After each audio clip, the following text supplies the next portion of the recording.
everybody, welcome to my channel. My name is Sharon, and this is a channel that is dedicated to all things related to narcissism. In today's video, I'm going to talk about 5 things narcissists love to say. 5 of a narcissist's favorite sayings. If you have any involvement whatsoever with a narcissist, you will be familiar with these 5 sayings. Now, the reality for those of us who are dealing with narcissists is that we have a tremendous advantage. It doesn't always seem like we have a lot of advantages over narcissists, but we do. Education. Education, learning about narcissism, learning about the things that a narcissist does, says, the real reason, the real meaning behind it will change your life. It will put your life in a completely different trajectory. Narcissists con, abuse, lie. That's how they get through life. Once you can anticipate ahead of time what they're going to do, a narcissist has zero power over you. The way a narcissist wants you to believe and the way that they really are is opposite. The truth about narcissists, they are bumbling buffoons. They don't have 2 brain cells to run together. The only way they get through life, the only way is by cheating, lying, and conning. They don't have a real heart. So you have all the power once you understand the reality of a narcissist. So the first thing that a narcissist loves to say is, I'm sorry. Now, I hate to brag here, but I can't not tell you this fantastic news. I myself have been apologized to many times by my narcissistic ex. Oh, he was always sorry. He was always sorry when he got caught or when he was forced to confess something to me. We don't worry about it any other times, but he was very sorry. He could even at times whip up a few tears, really show me how sorry he was. He was very sorry when he took money out of the kids' accounts, and he only had to, the only reason he told me is because I wanted to take some out and invest it for them. Oh, he was very sorry. He felt so bad. He just didn't know how to tell me, and this would never, ever happen again.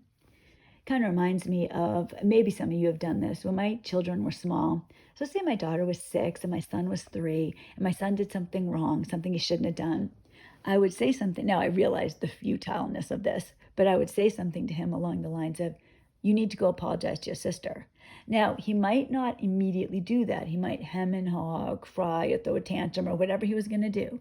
But eventually, his little toddler body would walk over to his sister and he would say, sorry.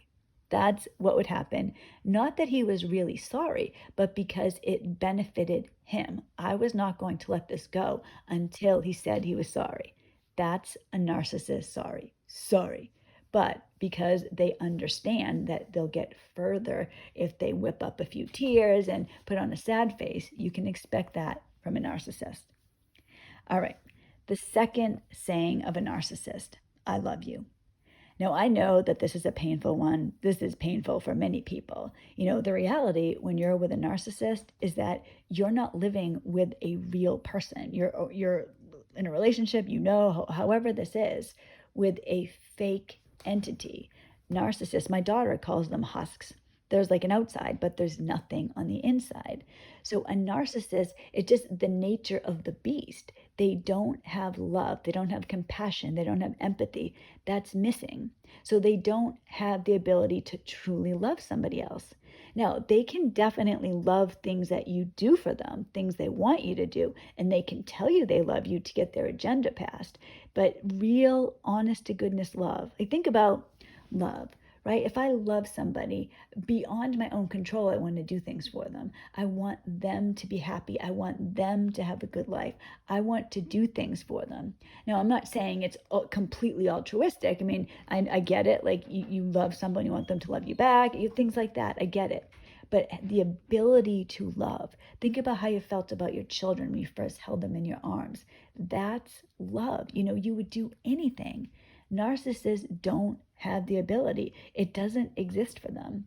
And in some ways, in a way, when I say this, I never feel bad for narcissists. I'm just saying the thought of that, if you just think about that outside of the things that they do, it is a little bit sorrowful. Here's somebody, love is the best part of being a person, loving somebody else. I'll tell you, when Joe gets home from work, I love seeing him. It is like the greatest feeling in the world. It's intoxicating. Here he is, and he'll give me a big hug. I can feel the love. Like sometimes I'll say to him, "Oh my gosh, can you feel that?" Because I can feel how powerful it is.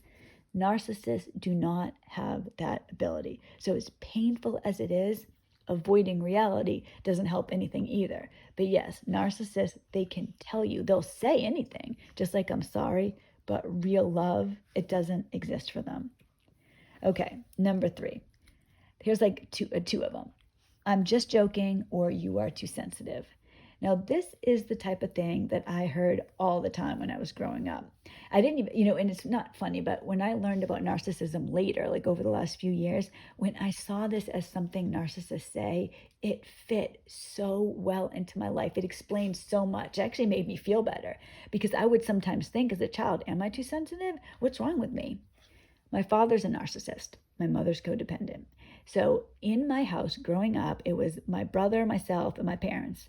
3 of the 4, so everybody but my father, their life revolved around keeping dad happy. You didn't want to upset him, and it didn't matter. My mother would lie about anything just to avoid an issue with my father, just to avoid one of his narcissistic rages.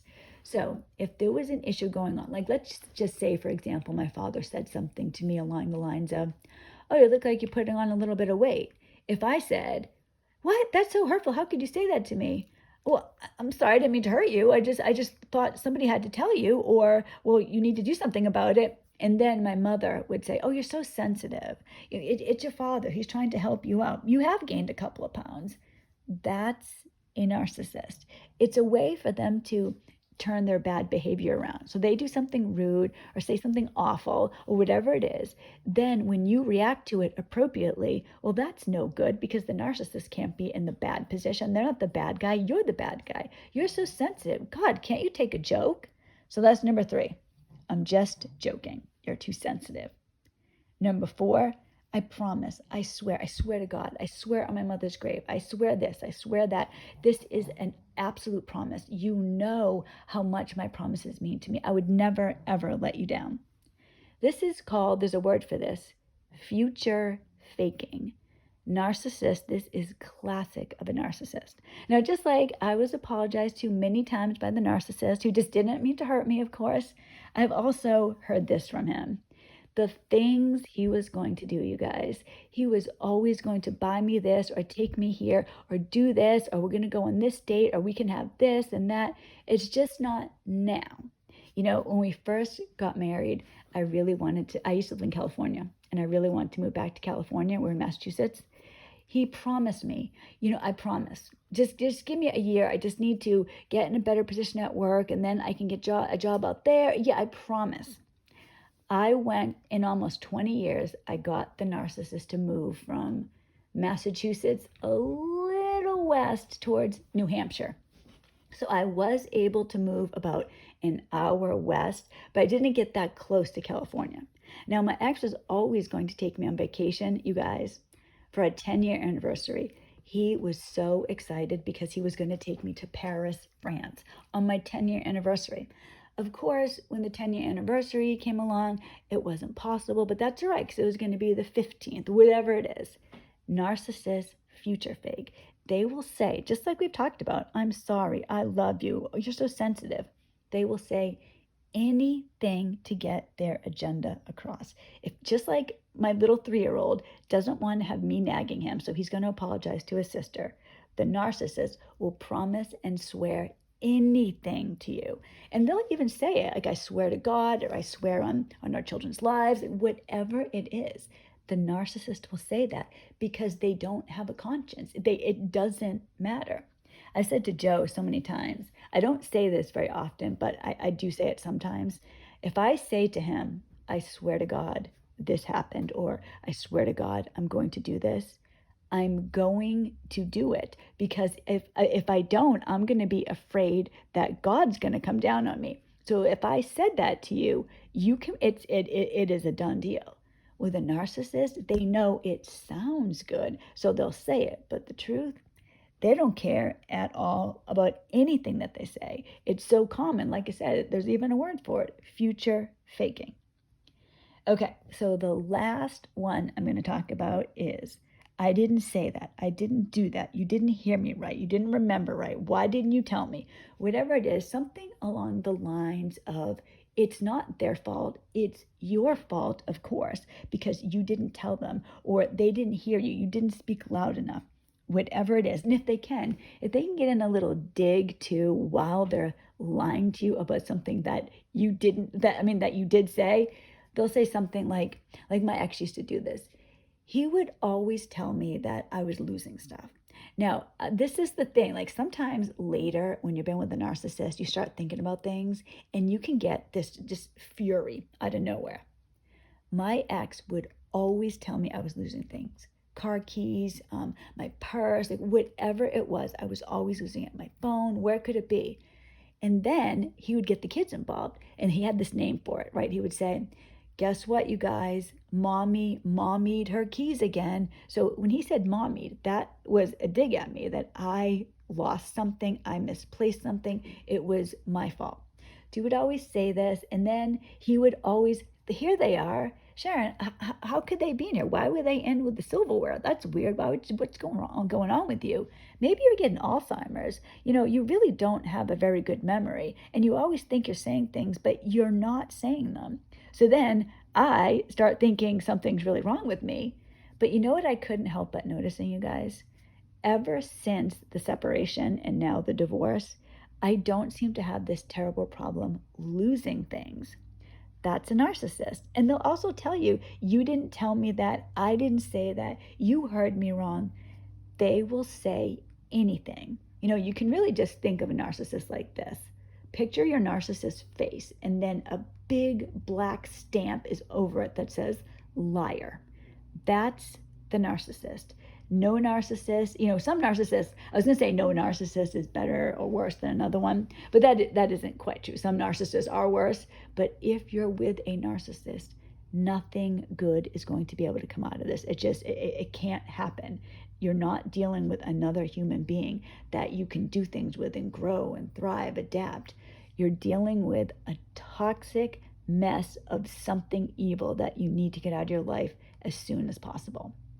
Thank you so much for watching this video. I really appreciate it. I hope that this helps. I have several more. I might do another video about this next week because I have at least 5 more that we can talk about. And if you have any, tell me, what are they? What are some ones that I missed? And do you know this? Are you familiar with these things?